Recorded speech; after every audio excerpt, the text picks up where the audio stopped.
What's up, guys? Welcome to the Creative Christian Podcast. I'm your host, Bailey Wishart, and you guys are going to love today's guest.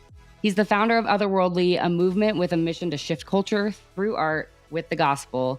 And he's passionate about seeing artists and creatives use their gifts both inside and outside the church to glorify the name of Jesus. And he's not afraid to challenge the status quo while doing so. So I'd love to give a warm welcome to Shawn Mitchell. Thanks so much for being on the show today. Thank you, Bailey. Really, thank you for that very proper intro. A lot of people who, will have me on their thing or whatever, they'll be like, oh, here's this guy like Shawn from OTHRWRLDLY, but seems like you actually know a bit about, what we sort of do, which, greatly honored to be here and to talk with you and your audience, of course. Just again, honored to be here. For sure. I'm honored to have you here. And I'm really excited because I think that we kind of have the same mission or goal in mind of just seeing artists really utilize their gifts to make a difference in the kingdom, no matter what that looks like. And so I'm excited for some encouragement to come out of this conversation today. And one of the things that I honestly just like to kick off each show with is just each guest testimony. So if you want to just share how you found faith, how you got started in the creative arts, and then what were the point where those two things really started to intersect in your life? How long do we have? No, but it's I'll try to make a long story short. So I was raised sort of in and out of the church. My mom, a single parent of me and my sister, was the main person who would sometimes go to church, sometimes not. She was brought up into faith throughout her adolescence and her life, and then sort of just fell out of it. But now, thankfully, we're all serving the Lord. Love that. Full-fledged. So praise God for that. So basically, a sort of in and outness of church in my life, specifically through from the age of 10 to like the age of 16, 17. That's when my mom, around that time, got married, and then we started to go to church together as a family. So that's around time when I really gave my life to the Lord, around the leaving senior year of high school, freshman year of college. And then that was a process of learning who Jesus really was. And I would say I really gave my life to Jesus sophomore year of college. So full-fledged, I'm more than just my parents took me to church Christian, and I actually understand the gospel. But that was and now I am this. Wait, how old am I? No, I'm just kidding. I'm 24 now, so it's been roughly 4 to 5-ish years of full-fledged committed to a life with Jesus. It's been quite an interesting journey in terms of unlearning a lot of the dogma of church, and re-examining what faith actually is through a personal relationship with Jesus, which I feel that's the the goal of the entire Jesus, obviously, but the New Testament writers as well. Absolutely. That's sort of the faith side of things. And in terms of being a creative, I stand by this. I think everyone's a creative at heart. I don't think there's a single person who isn't. Because if you're made in God's image and God is the creator of all things, I find it highly unlikely that he wouldn't give you some inspiration or inkling to. Amen, bro. I totally agree. That's awesome. I went to let me back up. So I've always been involved in music my whole life. So in middle school, I was this was the first time I could actually choose in middle school, here in the state of Virginia. I don't know if this is required in all counties or just mine that I grew up in, but they gave us the choice of electives in 6th grade.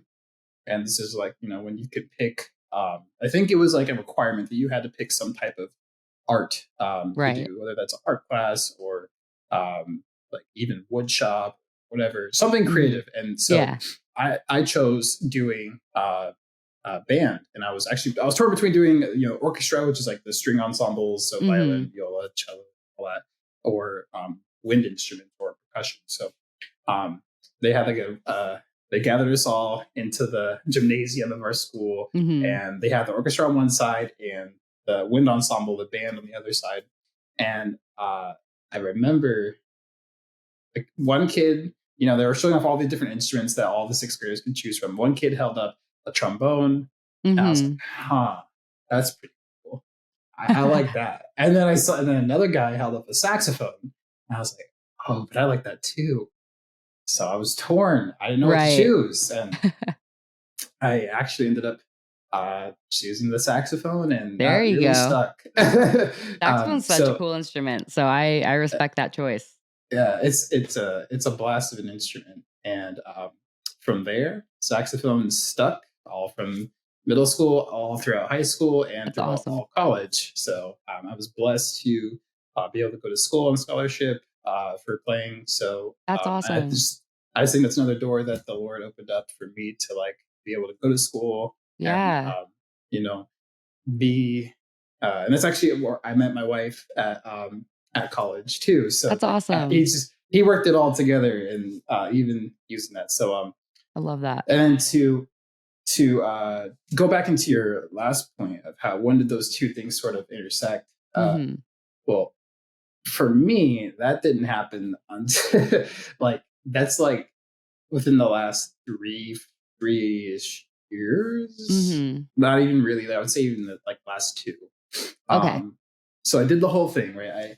I went to I tried doing the music school, and my whole plan while being in music school is like, okay, I'm gonna go and I'm gonna I don't just play saxophone, but I also make music. I make beats under the moniker Shuffle. So that's find me on that on all platforms. Cool. But so my plan was like I want to like produce music for people, and I still make music now. I still produce, but senior year of college, I was like, oh yeah, that's not going to happen. So I Yeah. was like, okay, well, what are some other options? And my other options were figuring out how to incorporate my love of sound and music Mm-hmm. and audio into a profession. So then I actually, the guitar player at my last church, he had a business where basically they would hire consultants and people who are passionate about audio or know enough and either train them up or just give them the opportunity to represent their company to people to Mm-hmm. help them design audiovisual systems. Cool. So I did that I was in training for that for a while, a year and a half. And then while I was there, it wasn't a bad company or anything. I just felt like I was like, there's something creative in me that I want to do and like a Right. desire to do, and Lord made a way for us to do it. So I was like, I'm gonna give this a shot. And then so like it was through that year and a half of like I just feel like there's something like not bigger in the sense, but like just and not more necessarily, but there's something different that the Lord like was calling me into like a mission. Mm-hmm. And so that was I guess the genesis, so to speak, of like my creative brain really like ticking up a notch. I'm like, okay, like there is something about our God being a creator God and like being Right. creative in himself. And then kind of then taking a reflective look back on the rest of my life, like, yeah, I like really like creativity and art has always been like has surrounded me, shaped the way I thought and how I see things. So but yeah, that's sort of around the time when I remember distinctly. This is before I think I was in me and my wife were engaged when I started that job, and Okay.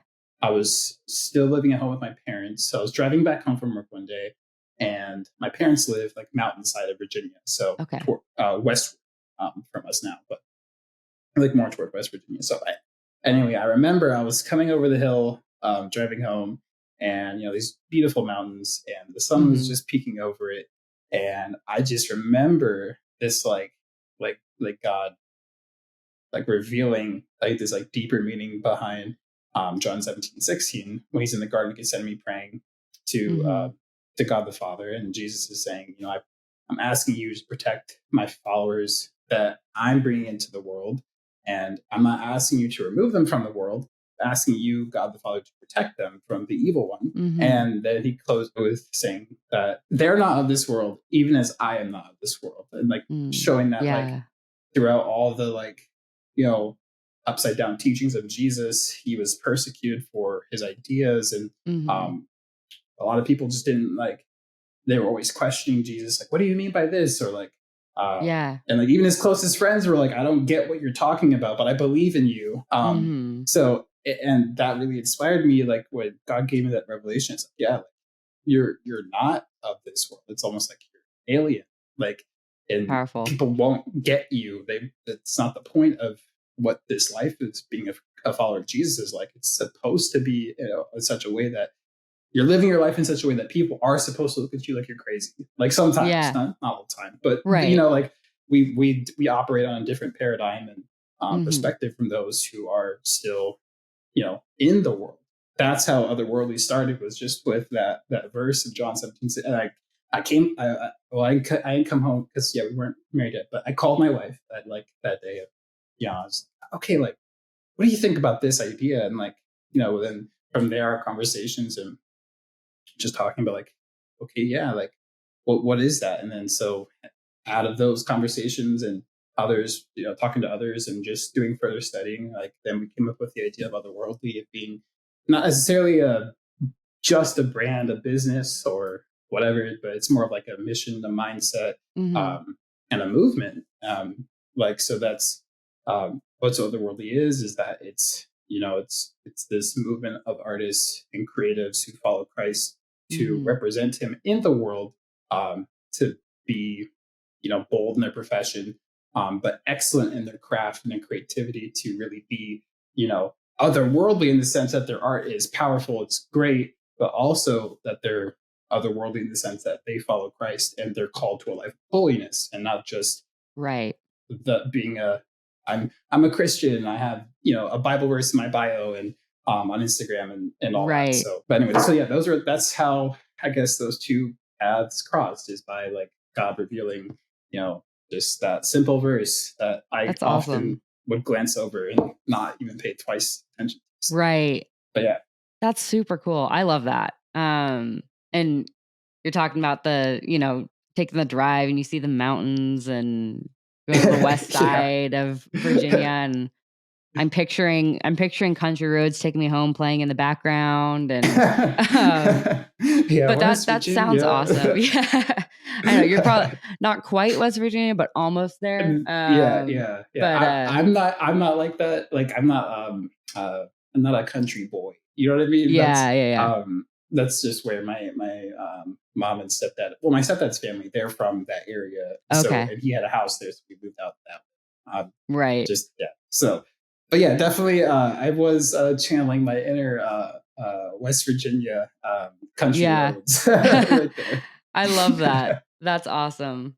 And that's super cool because I think that's like when God like reveals something to us, it's one of those things where you can't really ignore it even if you wanted to. Right. Yeah, no, It's going to exactly. be something that stays top of mind, or you're going to be constantly reminded of it. And Hmm. God even putting you in a setting where it's like you were revealed that while looking at mountains. It's like, I'm sure he was probably like, now every time you look at a mountain, you're going to be thinking about this until you do something about it, because I'm Right, putting a right. calling on your heart. So that's Right. really cool. I'm excited about that. And I mean, speaking of otherworldly, like you guys have a ton Mhm. going on. You've got social media presence, you've got a website, merch capsules, newsletter, Discord. Like there's a lot going on Mm, with mm. otherworldly. What are like some of the creative projects that you've been working on recently that you're really excited about, that you're allowed to tell Oh, us you about? could. Because there might be some Yeah, stuff that yeah. maybe is being saved I for a reveal later on. But Yeah, right, right. I haven't signed any NDAs, so technically perfect. anything is fair game. No, but there are a few things that I know I can talk about, and then there's some things that I would like to say. But Yeah. I could kind of talk about them more generally. So, um, one project that was just completed, actually, we did a t-shirt design for the Faith Tour, which is a local movement of sorts in Virginia, led by Azam Lee. I just briefly connected with him over social media, but we had a lot of mutual connections Hmm. from the area. And he actually quit doing this movement, which basically, his whole heart was going to local colleges and giving a place for the Christian young believers in these colleges, the place to express their faith, and because he's, I'm assuming this, I don't know for exact. So Azon, if you're watching this, I apologize if I get this wrong, but I'm sure that he probably went through something similar where he went to school and yeah, he could go to church, but like he didn't really have like a context for like um, celebrating the faith while being on campus, and which I think is it's really cool that he had that heart and mission. But so anyway, he's rebooting that the faith tour, and they actually held get together for like his local. I'm assuming his local network of people that are involved in the faith tour. And so yeah, he asked, he just DM'd us and said, "Hey, what would you like want to redesign? Like do a t-shirt design for us?" And I was like, "Yeah, man." So that was fun to go through. I don't know if he's put them up anywhere or shown them, but I don't know. I don't even know if they've been printed yet. But I'm excited coming. to see. Yeah, they're coming. Yeah. So and there was a fun process to work with on that. Another project that I am at liberty to talk about is the Forte project, which is it's an Italian. So okay, my ministry worship leader who's at my local church. He connected me with a church out in Italy because his sister actually is a missionary to that church, or she represents that church and goes on missionary work from.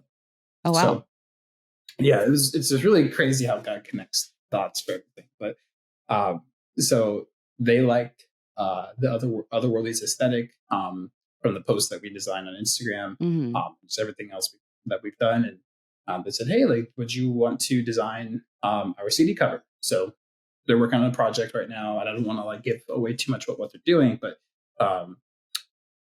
basically I'm helping them design that, and basically we're doing a design for each song within that CD.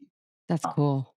Yeah, the heart is for the Italian youth culture, because they're, in their words, they said that like the state's aesthetic influence over specifically Italy is very strong, and a lot of like the Italian youth culture will like wear like a Pittsburgh Steelers jersey, right, and like not know what it is, and like but think it's cool because it's from the States type of thing. That's just an example, but so yeah, I'm excited to work on that and like give help a church create something that can speak to the youth culture and share the gospel with them through the medium of art, which is our entire mission and hope is that we can create things that will glorify God and bring the gospel to the world in a medium in which that they can understand or relate to. I love that. So, that is awesome. Those are like the two recent things that are either in the works or have been like somewhat completed, but like the rest of stuff that was like future, like ongoing things, I'm a little under wraps right now. So all good. I'm excited to see it when it drops, but I understand needing to keep some stuff under wraps. So no pressure to share anything that's not ready to go. And I mean, what you were able to share, that sounds awesome. Like, I think it was funny. I feel like I remember talking about this in my episode with Eddie Stickson, the most recent one, just about how it's so cool that like, because art doesn't have a language, it can speak to so many different people in a way that, maybe you might not be, you might be more confined if you're just trying to like speak it. But when you turn something or translate it into something that's more visual, suddenly it can reach across some of those divides or those gaps. Right. That fires me up. That's really cool to hear. Yeah, there's a quote out there that it's prevalent in the music world. It's that music can express things that words cannot, and that's true of all art. I mean, like art always invokes this feeling, or it's naturally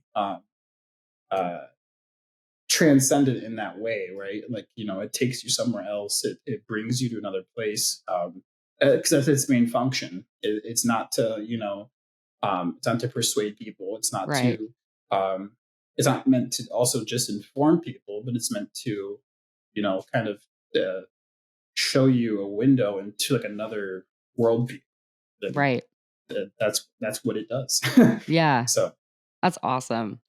That's awesome. And one of the things that I think is really unique specifically about Otherworldly's perspective on creativity and the creative's role, like inside, outside the church, mm, um, is kind of your take on creatives don't necessarily always have to be creating art in the church for it to have mm, mm. power towards building the kingdom.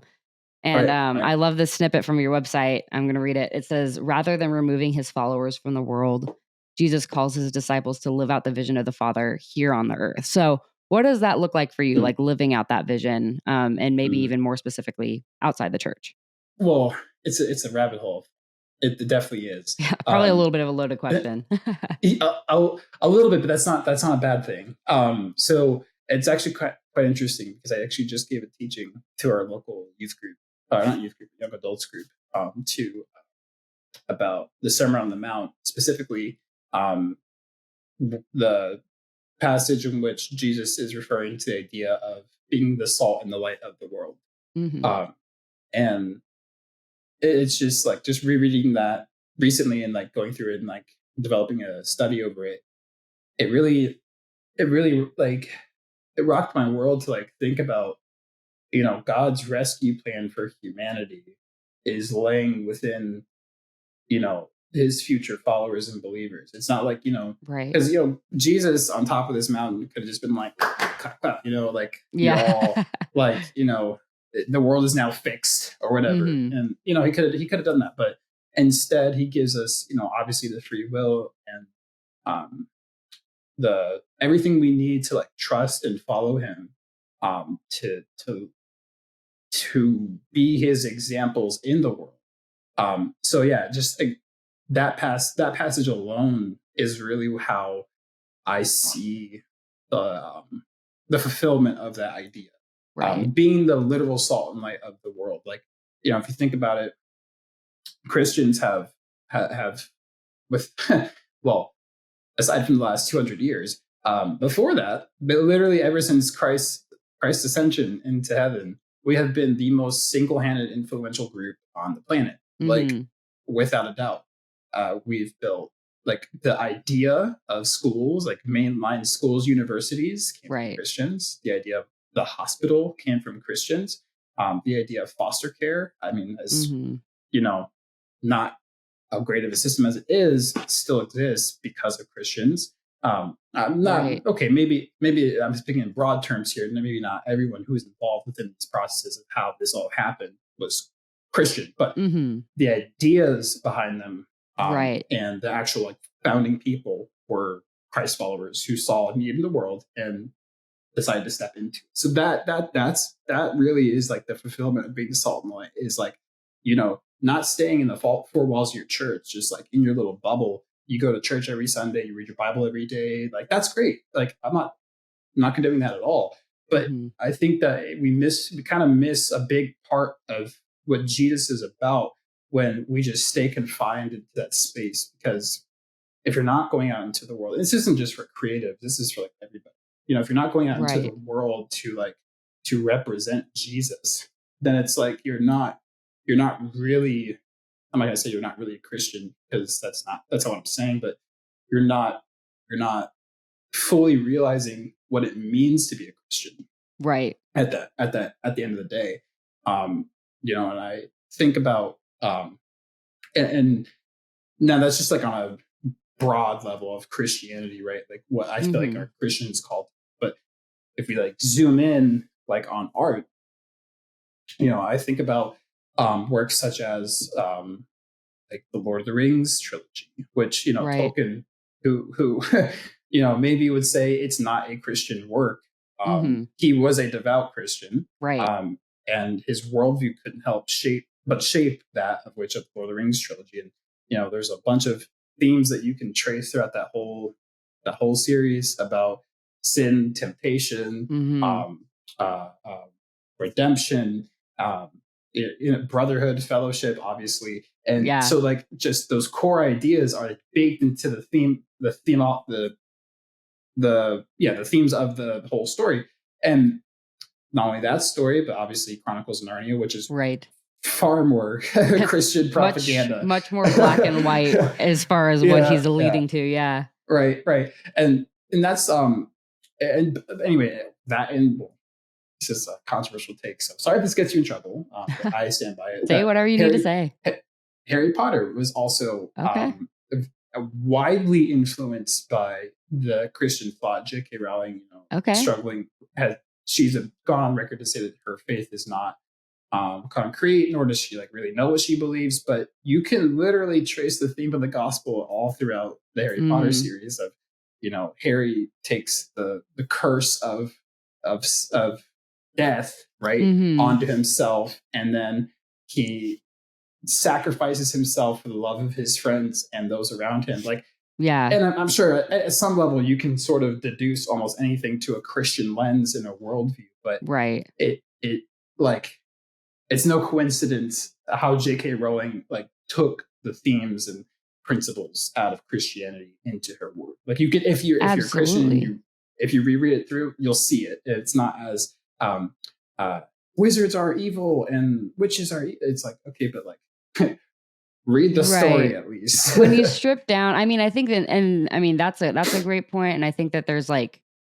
I think you, like you said, you can kind of trace that into anything. And yeah, sure, you can read a Christian worldview into a lot of different things when you are a Christian and you know what to look for. But I think the reason we can do that is because whether people like recognize it or not, like it sounds like J.K. Rowling doesn't really know what she believes, but there's a thumbprint of the Lord on her life because he created Right. her, and he Amen. created her to identify with that story of sacrifice and a love greater than anything that you could really ever dream, because we're made to identify with that so that we can find our way back to Jesus. Like that's really kind of the heart and soul. And so like, yeah, you'll see that. I mean, I even think of that in music. There are albums where it's rife with profanity and promotional of violence and disrespectful towards women typically, but there's still even like interwoven in albums like that,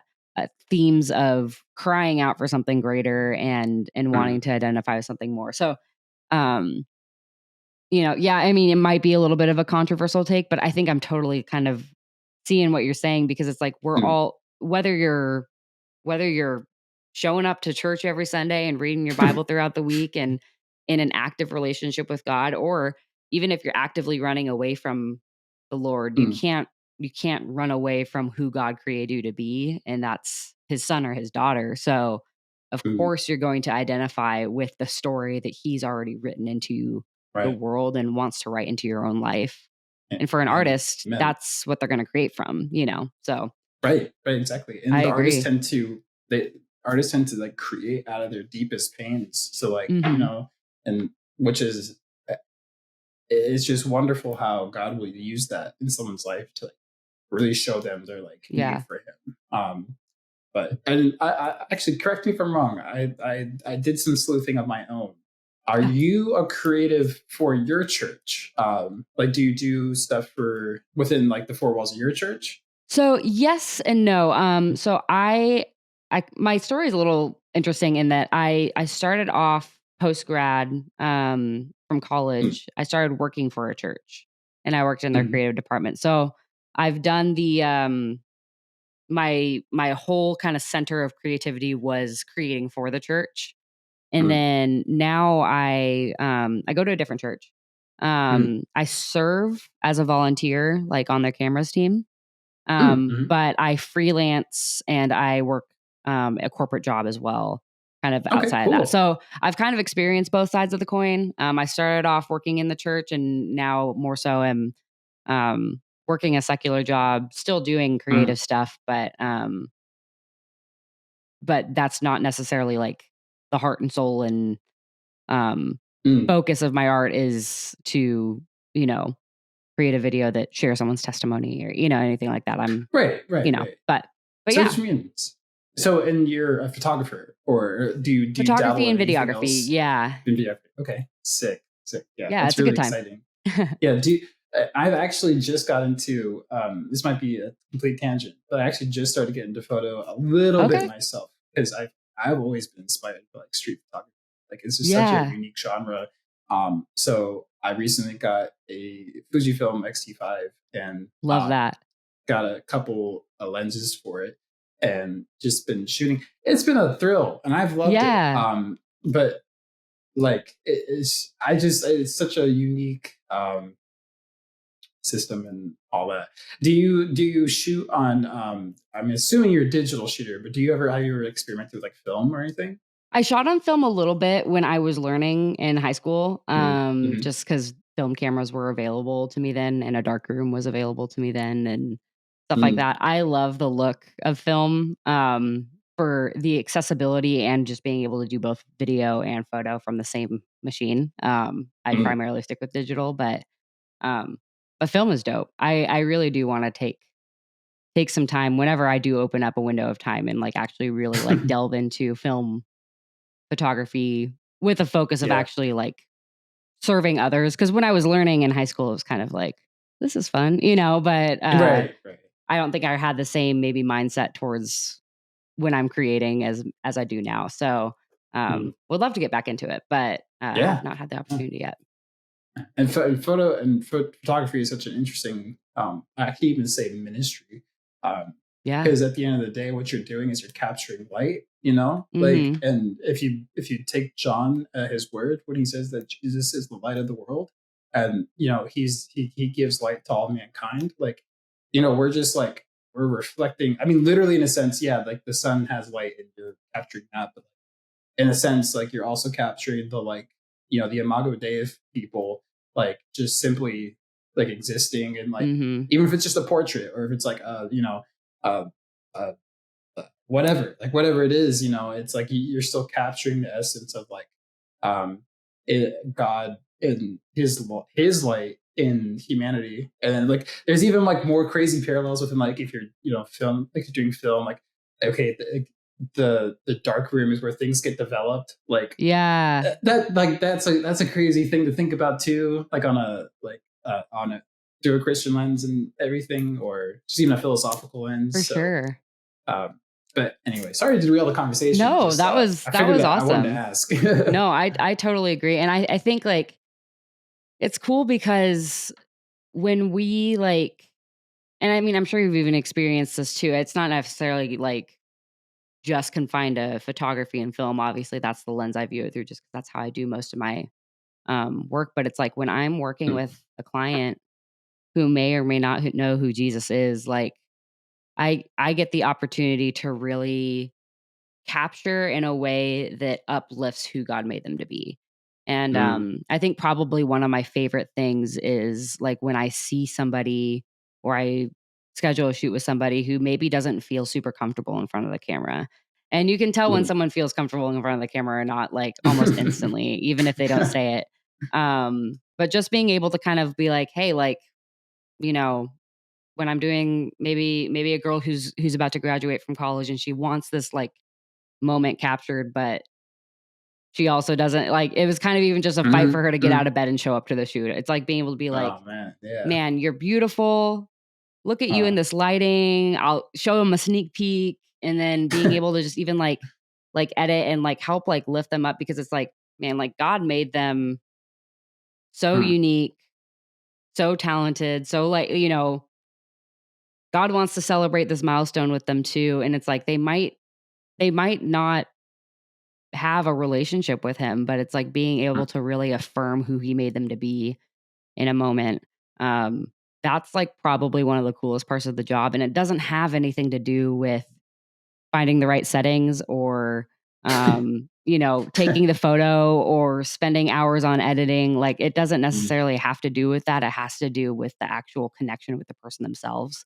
Right, But it's like right. when you develop a connection with the people that you're like serving through your art, then Mm. that makes all of the technical side of the art like it almost it does its own thing. Like I it's Right. hard to explain, but it's like the editing finds a way and the settings find a way and the God puts the sun in the perfect spot so that the lighting does its thing. And it's like, and it's really all driven out of a love for the people, which like I think is Huh. honestly, again, just it's a way of being made in God's image, right? It's like Right. God's primary motivator for everything that he's done for us is his love for us, Right. and so it's like God might do different things. God will Hmm. give, God will provide, God will discipline, but it's all Yeah. motivated by his love. And so I think that's like, for me as an artist, when I find a way to really connect and love the people I'm serving, that's like the motivator for my art all Yeah. around. Yeah. And Amen. it can take different forms, but yeah, Yeah. It's a so powerful way to do it. for sure. And I think that almost kind of ties into the upcoming question, because I was definitely interested on your take on this too. Like Mm, when mm, you're mm, creating, I kind of even shared a little bit of kind of my take, like creating work that shares the gospel for a secular audience, mm, primarily, versus creating work for an audience largely made up of those who already consider themselves mm. a part of the church. What do you think those are what are the main differences that you would say um, in kind of the creation process between those two? Hmm. Yeah, that's actually something I've been wrestling with in thought, not like recently, but like ever since starting Otherworldly. And I guess I didn't really like share. This might help to pretext what I'm about to say. Hmm. Um, One day, I really see Otherworldly as a full on creative workhouse. I see it Hmm. as a place where people can connect with other creatives, um, and people come to share their stuff, but then those creatives also work together to create amazing products and things. So Yeah. I'm envisioning one day in the future, it's all Lord willing, you know, like we can together create, people can help each other create albums, write books, make movies, like whatever Yeah. people want to do together. That's how I want to help them best, is to achieve those things. But um so yeah, like because that's like my long-term goal plan, immediately it's like, okay, well, who's the audience of Otherworld? And just as a on the brand side of things, when you hear Otherworldly, like it is clear that Otherworldly is representing something to something else. They're Hmm. not part. The audience isn't supposed to be um the Christian, right? Right. It's directly in opposition to, I guess you could say, the paradigm of the existing world. Right. So on that level, I would say that we sort of intentionally create art, yes, that represents the Lord in all things, but it is primarily geared toward the person who doesn't know Jesus. Um, at least that's how I see it now. But Hmm. so yeah, but I've wrestled with that at the large scale, not just like what we do now, but okay, one day, like, okay, if we make a movie, right, like, because I because I think Christian art and all things has always left a sour taste in people's mouths, Right. especially movies. Hmm. So one day I hope to change that perspective. But, if we want to make movies that glorify God, but are also geared toward a secular audience, well, how can you do that? Aren't you just trying to, like, if you're trying to appease the secular audience and make them get all buddy buddy with them to make them like your brand, right? Um, it isn't that going against the Bible, against Jesus, against like Hmm. everything that God stands for? And well, I think that some people might think that, but instead of, I wouldn't frame it in that way. I would frame it in this way, that we're not going to sacrifice our morals, our stance on the Bible, our stance on who God is, our stance on Jesus, the gospel. But we are going to create art that actually speaks to people and Right. actually helps them to re examine what Christianity offers. So And I think, you know, a real time example of this, like we already talked about it, but like Chronicles of Narnia, it has Yeah. been a franchise for, it is considered like part of like the English canon of like the best literature ever written, right? Like Right. it, how like C.S. Lewis, I mean, his story is interesting alone, but you know, he went from being this like devout atheist to being like the Right. leading apologist of all time for why Christ in his resurrection happened. And so like, you know, just thinking about that and like in that frame, like, you know, C.S. Lewis wrote the Chronicles of Narnia on one level as an allegory that on, you know, a baseline, you can read it and think, oh, this is a really awesome fantasy story. And like, Mhm. I like the characters, like I like, you know, I like the story. But then on the spiritual level, obviously, you know, if you go back and just at least try to read it with that lens, you realize like there's so much more like depth to this. And it's incredible like how C.S. Lewis is able to write simultaneously at the same time, like to like write on one level and that spiritual level without like overcomplicating the message. And that's exactly what Jesus does. Yeah. And when he shares his parables, right? Like, so Exactly. I definitely feel like, you know, if our Lord is a storyteller like that, and he goes to lay people and tells them these amazing but simple stories that Mhm. speak to them and help them to like re-examine their life and reframe the way they think. Like that's how I would want to create art. It's that it's art that you know, is when we're creating it, we have in mind, okay, how does this impact someone who doesn't know Jesus? Right. And then also at the same time, okay, but how can the spiritual person also take away things from this that help them in their walk with Christ? Because I feel like at the end of the day, that's what Jesus did in his like. We go Mhm. back and reread his parables all the time, and we're like, man, like I get it now, Right. Jesus. And then you come back like 4 years later, and you're like, man, I thought I got it, but now I get it. And then Yeah. it's forever this growth of like I never understood in the Realize first you place, never but how truly get intimate. it. Right, Yeah. right, exactly. So, but yeah, so I guess correct me if did I answer the question? No, It yeah. was a rabbit hole thought. I think you did. And I think what's cool is I think you kind of established like that while maybe um the vehicle that you maybe use to deliver the message might be different. The message itself like of your art, if it's reflecting the gospel, like Mm, it's going to have impact regardless of what that person's relationship with Jesus looks like.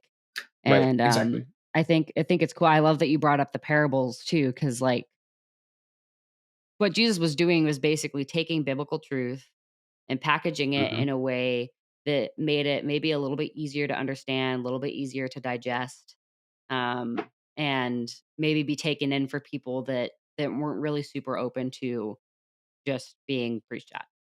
Right, And right. I think that's exactly what Christians as artists can do for a secular world. But at the same Mm, time, people that, you know, even his disciples were like getting stuff out of it. And even his disciples needed some mm. times for him to be like, what did you mean by that? You know? Um, but I think that's like the cool thing about when we create art that reflects the gospel, because the gospel is derivative of something that, you know, the Bible says is living and active, Mm, then mhm, it's going to pierce people's hearts in the way that their hearts need to be pierced. mm, And so, you know, you could be creating something that maybe reflects on, um, you know, separation from God, you know, and that mm, could be to somebody who has never entered a relationship with the Lord, a reality check of maybe I mm, should look into what this is about because I am separate from God. I've never been connected to God. Or it could be to the believer, it could be, man, I need to check myself because I've allowed some separation between me and God because I have the heart of a Pharisee. You know, like I think it could mm, be kind of a right. little bit of, you know, when Jesus spoke, because he was Jesus, Mm, everything he said was going to have some sort of weight with somebody, and it was going to have the weight it needed to have, and it was going to look different for everybody. And that's like True. why it's like, when you do maybe if you read your Bible with some friends and you guys might all read the same passage and be like, "Okay, let's talk about what we got out of it." And, after the conversation, you're like, "Did we even all read the same passage? Because we all got something wildly different." But I think it's like when our art is reflective of the gospel, I think it can also reflect that quality of kind of having the ability to transform itself into however the person consuming it needs to receive it at the time, if that makes sense. Yeah. No, So, makes complete sense. yeah. Yeah, amen. Well, and so we're kind of wrapping up, getting close to kind of the end of time. So I do want to ask this last question. Mhm. Just kind of, as somebody that has a huge heart for Christian artists, as somebody who, even what you were talking about, kind of even having like that collective of artists, really seeing artists work together. Um, Mm. what would be your advice to Christian artists who are maybe struggling to find their unique identity right now or their voice as an artist, Mm. especially in like the world of like Instagram, TikTok, like Pinterest, Discord, like whatever that looks like? Yeah. It's so Yeah. easy to kind of see what other people are doing and compare ourselves or try to imitate. So, Mm. what would be your advice to somebody trying to find their unique identity and voice in this world? Mm. Mm. Yeah. And I think that right now, specifically, there is a big emphasis on trying to be that unique person. Um, I don't think that's a bad thing. And I think you should try to do that as best to your ability. Um, but what I will say is this, that God's word, it's clear in this that, and Solomon writes this in Ecclesiastes, that there's nothing new under the sun, right? Hmm. Well, there's a spiritual truth to that in the sense that, I mean, literally, like there's nothing you can't create something new. To God, it's not new. God is the only person who can create ex nihilo out of nothing, right? Right. So if that's the case, then everything on this planet is derivative. Like Good. the art you see now has been inspired throughout centuries of artistic development from Western philosophy, Eastern philosophy, and how those two worlds sort of collide. And like, so to, I know a lot of artists who get kind of pious when it comes to um, being unique and being individualistic.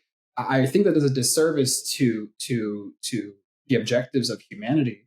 It's like if we're all one race, species, image bearers of God. Like this is a collective experience that we're all sharing together on this planet. Like Creator God created for us this world in which that we were called to enjoy things, to have dominion over it, and it's a collective experience. It's not individualistic. So when we start to talk about like you know you have to be unique, you have to be individualistic. It's Hmm. like, well, I mean, but then how do you learn? How do you grow? How do you challenge yourself to, I think when you observe other people and you're like, and you start to compare yourself, which does have a negative slant to it. Don't get me wrong. I think some people definitely get caught up in that and it's not healthy. But when you have a healthy amount of admiration for somebody else's work and you see it and you're like, oh, that's dope. Okay, then your next question should be, but why is it dope? And then you learn Mm. that and you reverse engineer it to make, to add your own flair into it. And like why, like combining why it worked with your own touch of something, like, and that can even be inspiration from something else. And then Hmm. you combine those two things, and then that's what makes something new. Sorry, I just kicked my desk. No, you're Camera good. shake. You're passionate. I But love it. that's what makes something new to somebody else, is that when you start combining ideas from different parts and pieces, it makes something that appears new. Yeah. So it's truly not new because, I mean, you're taking existing ideas and putting them together, but just that act of putting those things together is kind of new. Yeah. And that's what we do with Otherworldly. That's what I've done this whole time. And I'm waiting for someone to call me on my stuff because they'll realize that like our little if you watch our videos and that little Otherworldly like flash logo comes up and the boom sound, that's Yeah. just the PlayStation 2 disc loaded sound, like pitched down 370 tones. Or things like that. Like I've bit off of so many other people and things to sort of create Otherworldly's brand aesthetic, Right. that it's like, but because I see those things and I'm like, hey, I know these things, like sort of um, these things together really hit this sort of feeling that I'm going for. Okay, how can I can just like recombine them and represent them in such a way that people can see it and identify with it, and they're like, oh, like this is something, like it's familiar, it's tangible. Like this is reminiscent of something, but yet it's something in and of itself. So I Right. think that truly, as an artist, that's the call, is to not necessarily be unique and have this focus of like, I have to be original. I have to, like, that pressure Mhm. is sort of overwhelming and can really easily lead to burnout. But when you just like rethink how to um, combine your influences to something that, I think that's what will really help, is take a look at your life, what has inspired you to even start your creative path, and then go from there and be like, oh, okay, like I like um I really liked this video game specifically growing up as a kid. Mhm. And I don't know why, but I did. And okay, so go back to that game, even play it again, revisit it, like what was fun in it. And then, okay, Yeah. now think of something else you liked when, okay, you're a teenager. What were things that you were doing or involved with, like that you liked, and grab from that, put those two things together. And boom, like now you have something that's unique to you because it's part of your story, but it's Right. new in a sense. So yeah, that's I guess that's sort of my advice on how Yeah. an artist can be unique. For sure. No, I love that. I think that is like so key to kind of hone in on, is like this idea that yeah, there is nothing new under the sun, and I think that might be where people put a lot of pressure on themselves, right? Like I Mhm, have to mhm, create something new, or my um if my work is derivative from something else, then it's not true art. And I think it's like we got to mhm. do away with that mindset, because it's Yep. Mm, art is more so about a way to express our yep. the lens through which we see the world. And Mhm, so, mhm. that's the unique part. It might Yeah. not necessarily be the product itself, but it's the whole process of work behind it and the intention Amen. behind it. And so, Mm, I think that's key. I think yeah. that helps take a lot of pressure off, and hopefully encourage somebody today who has some of that pressure to come up with something new, to just get out there and create. Because I think that's also something that Amen. happens too. Sometimes we paralyze ourselves with thinking about the end game so much that Right. we never even start. And that Mhm, can really mhm. be, I think, a way, honestly, that the devil can keep us from using our gifts, because Oh, the last thing that yeah. he would No. want us to do is to actually just go and create and let that be a derivative of whatever God is putting on our heart. Right. So I think anytime we get to kind of stick it to the devil, that's my favorite thing. So, um, Yeah. Right. yeah, he's kind of a stinker, and so, anytime we can beat him at his own game, I'm here for it. Yeah. Yeah. Um, but yeah, well, and honestly, like I said, we kind of are hitting the top of the hour. So I wanted to just first and foremost thank you for your time. Oh, It well, meant a thank you, lot just Bailey. to, yeah, of course, but it meant a lot just to get to connect with you, get to know you better personally. I feel like I say this every episode, but I feel like I'm like super lucky because I get to have these cool conversations and get to know people. And, Mm, and the audience is kind of along for the ride. So I love the opportunity just to hear a little bit more of your perspective. I think the Lord has put a really cool mission on your heart, especially with all the things you're doing with Otherworldly. mm, And I'm just excited to see that continue to grow and continue to make an impact in the Christian art community, and even make an impact outside of the Christian community, like we're talking about. mm, Like that's kind of the whole goal is, art can be a mission field. You don't have to mm. necessarily hop on a plane and fly to Africa or Mexico to build houses, Right. though if that's what God's calling you to do, Hey, that's awesome. But, praise God. Yes. you can turn your canvas into a mission field too. Um so I love that. Tell us how we can connect with Otherworldly. Like what are kind of the top ways that our audience can really hop on board with what you guys are doing? Yeah, sure thing. So I would say our main channel of communication is our Instagram page. Cool. So that's where most of our content goes. That's where we're most active. But we also have a Discord community, which we're hoping to keep growing, and we want to use that as like the meeting hub of all the creatives who can interact each other and get to know each other. And we're hoping, one day projects can spawn out of that Discord channel, so that like Discord lends itself naturally to community and easy file sharing systems. So, if you guys have Discord and use Discord, love to have you in our server. Or if you don't have Discord, I recommend downloading it so then you can jump in and have there a we good go. time. But yeah, so our Instagram page is where you can actually get all of our links to all of our stuff, including our merch store, which it's still actually under development, but it is accessible. We're working on our next merch drop, which is supposed to be coming, fingers crossed, in March. There we so that will be there. But we actually have all of our older print on demand stuff on our website right now too. So that's actually available for purchase. But all of our links are in the bio of our Instagram page, and that is OTHRWRLDLY with no vowels. So OTHRWRLDLY _X on Instagram. So you can find us that way, and then click our bio to get everything. And yeah, so I think that's the main ways. Hoping to get on YouTube. I made a goal that I was going to get on YouTube before the new year, and it's December.